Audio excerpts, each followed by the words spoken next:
Hello viewers, welcome back to my channel. আজ আমি বাড়িতে বানিয়েছিলাম চিকেন রোল, আর এটা খেয়ে কিন্তু বাড়ির সবাই আমার অনেক প্রশংসা করেছে। তো ভাবলাম এই রেসিপিটা তোমাদের সঙ্গে শেয়ার করে ফেলি। তো চলো কিভাবে বানাই আমি, তোমরা দেখতে থাকো। তো প্রথমে আমি এটা বানানোর জন্য এখানে নিয়ে নিয়েছি ময়দা, আর ময়দাটাকে একটু চেলে নিচ্ছি। এবার দেখো আমি কিন্তু এখানে ময়দাটাকে খুব ভালোভাবে চেলে নিয়েছি। তারপরে এখানে নিয়ে নিয়েছি একটা বোল, আর বোলের মধ্যে আমি সব ময়দাগুলো দিয়ে দিচ্ছি, কারণ আমাদের এখানে একটা ডো বানিয়ে নিতে হবে। তো আমি ডোটা কিভাবে বানাই তোমরা দেখতে থাকো। তো এটা বানানোর জন্য আমি এখানে দিয়ে দিচ্ছি 1 চামচ কালো জিরে, তারপরে আমি এতে দিয়ে দিচ্ছি 1 চামচ আজওয়ান, আর আজওয়ানটাকে আমি হাত দিয়ে ভালোভাবে মুছলে দিয়ে দিলাম। তারপর আমি এতে দিয়ে দিচ্ছি স্বাদ মতো লবণ, আর দিয়ে দিচ্ছি 5 চামচ পরিমাণ চিনি। তো এখানে 5 চামচ পরিমাণ চিনি দিয়ে দেওয়ার পরে আমি এতে এবার দিয়ে দিচ্ছি 1 কাপ মতো সাদা তেল। তো এখানে আমি সাদা তেলটা দিয়ে দিয়েছি। এবার আমি এটাকে খুব ভালোভাবে মেখে নেব, যাতে তেলের সঙ্গে ময়দাটা খুব ভালোভাবে মিশে যায়।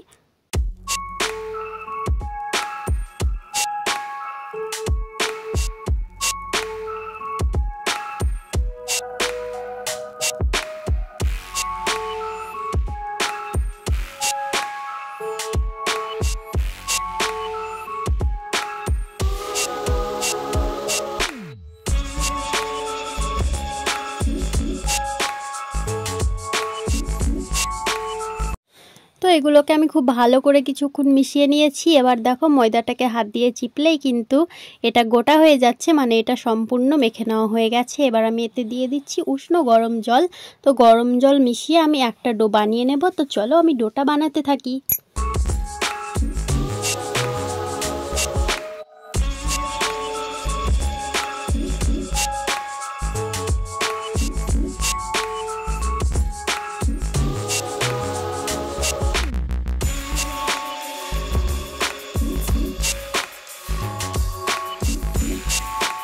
তো দেখো বন্ধুরা, আমার কিন্তু ডোটা মেখে নেওয়া হয়ে গেছে। এবার আমি ডোটাকে 1 থেকে 2 ঘন্টা রেস্টে রেখে দিচ্ছি। তারপরে আমি এখানে নিয়ে নিয়েছি চিকেন। তো আমি এখানে হাড় ছাড়া চিকেনটা নিয়ে নিয়েছি। এবার এগুলোকে কুচি কুচি করে কেটে নিতে হবে। তো দেখো আমি এখানে কিন্তু ছোট ছোট করে কেটে নিয়েছি, আর তোমরা দেখতেই পাচ্ছ এই চিকেনের পিসটা কতটা ছোট হয়েছে। এবার এটাকে ম্যারিনেট করে নেব। তো প্রথমে আমি দিয়ে দিচ্ছি লঙ্কা গুঁড়ো, আর দিয়ে দিচ্ছি হলুদ গুঁড়ো। তারপরে আমি এতে দিয়ে দিচ্ছি আদা রসুনের পেস্ট। তারপর এতে দিয়ে দিচ্ছি স্বাদ মতো লবণ, আর দিয়ে দিচ্ছি গোলমরিচের গুঁড়ো। তারপর আমি এতে দিয়ে দিচ্ছি জিরে গুঁড়ো, আর দিয়ে দিচ্ছি ধনে গুঁড়ো। তারপর আমি এতে দিয়ে দিচ্ছি সামান্য পরিমাণ চিলি সস। তারপর দিয়ে দিচ্ছি সামান্য পরিমাণ সরিষার তেল।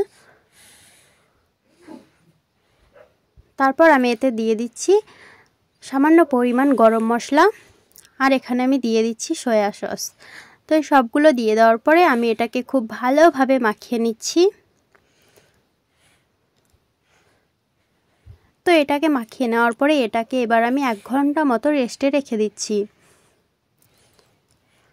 তো চিকেনটাকে 1 ঘন্টা রেস্টে রেখে দেওয়ার পরে আমাদের কিন্তু এটা খুব ভালোভাবে ম্যারিনেট হয়ে গেছে। এবার আমি এটাকে ভেজে নেব। তার জন্য চুলায় একটা প্যান বসিয়ে তাতে দিয়ে দিয়েছি পেঁয়াজ কুচি, আর দিয়ে দিচ্ছি সামান্য পরিমাণ সরষের তেল। এবার আমি তেলের সঙ্গে পেঁয়াজটাকে একটু ভেজে নিচ্ছি।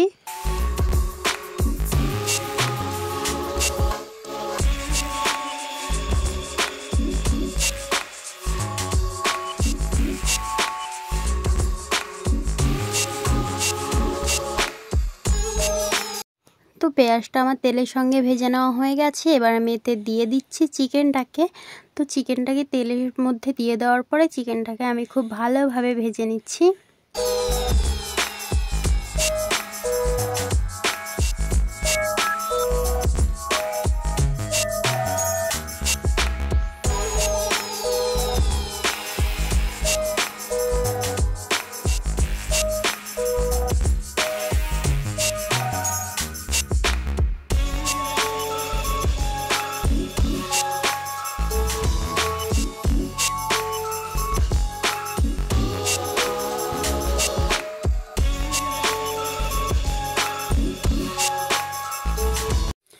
এখানে দেখো আমার চিকেনটা কিন্তু রেডি হয়ে গেছে। তারপর আমি এতে দিয়ে দিচ্ছি ধনেপাতা কুচি, আর ধনেপাতা কুচি দেওয়ার পরে আবারও কিছুক্ষণ এটাকে ভেজে নিচ্ছি। তো এবার কিন্তু কিছুক্ষণ ভেজে নেওয়ার পরে আমাদের কিন্তু চিকেনটা একদম রেডি হয়ে যাবে। তো এখানে আমাদের চিকেনটা রেডি হয়ে গেছে।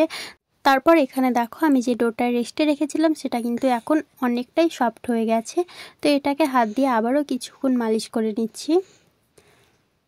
তো এটাকে খুব ভালোভাবে মালিশ করে নেওয়ার পরে এবার আমি এর থেকে লিচি কেটে নেব। তো লিচিগুলো সাইজ কিন্তু আমরা যে রুটি বানাতে লিচি কাটি সেই সাইজের করে লিচি কেটে নিতে হবে। তো এখানে আমি সব লিচিগুলো কেটে নিচ্ছি। তো এখানে দেখো আমি সব লিচিগুলো কেটে নিয়েছি। এবার এগুলোকে আমি বেলে নেব। তো বেলে নেওয়ার জন্য এখানে আমি অল্প পরিমাণ ময়দা দিয়ে এটাকে খুব ভালোভাবে বেলে নিচ্ছি। যেরকম আমরা রুটি বানাই রুটির মতো করেই বেলে নেব।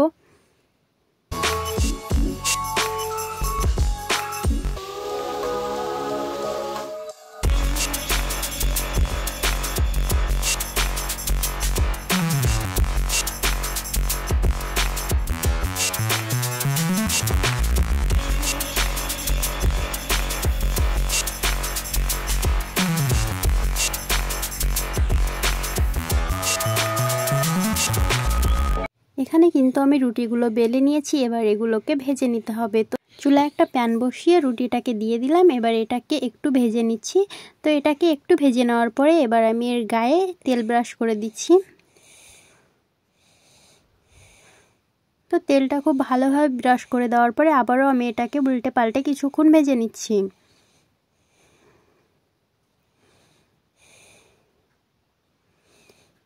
এখানে দেখো আমার কিন্তু একটা রুটি হয়ে গেছে।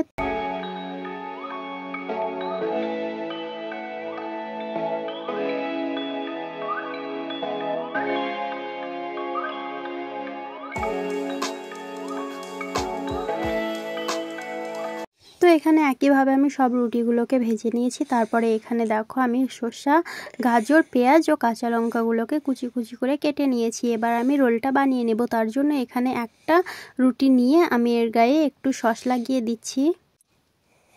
তো সসটা ভালোভাবে লাগিয়ে দেওয়ার পরে এবার আমি শসা, পেঁয়াজ, কাঁচা লঙ্কা, বাদাম ও চিকেনটাকে দিয়ে একটা রোল বানিয়ে নেব। তো তোমরা দেখতে থাকো আমি রোলটা কিভাবে বানাচ্ছি।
তো বন্ধুরা এখানে কিন্তু আমি সব রোলগুলো একইভাবে বানিয়ে নিয়েছি। আর এই রেসিপিটা তোমাদের কেমন লাগলো আমাকে কমেন্টে অবশ্যই জানিও। আর এটা কিন্তু আমার অনেক বেশি ভালো লেগেছে। আর তোমাদের যদি ভালো লেগে থাকে তাহলে তোমরাও বানিয়ে দেখো, তোমাদেরও অনেক ভালো লাগবে। আর ভিডিওটা ভালো লেগে থাকলে লাইক করে দিও। চ্যানেলটাকে সাবস্ক্রাইব না করে থাকলে চ্যানেলটাকে সাবস্ক্রাইব করে দিও। আজকের মতো এতটুকুই। তোমাদের সঙ্গে দেখা হচ্ছে নেক্সট কোনো ভিডিওতে।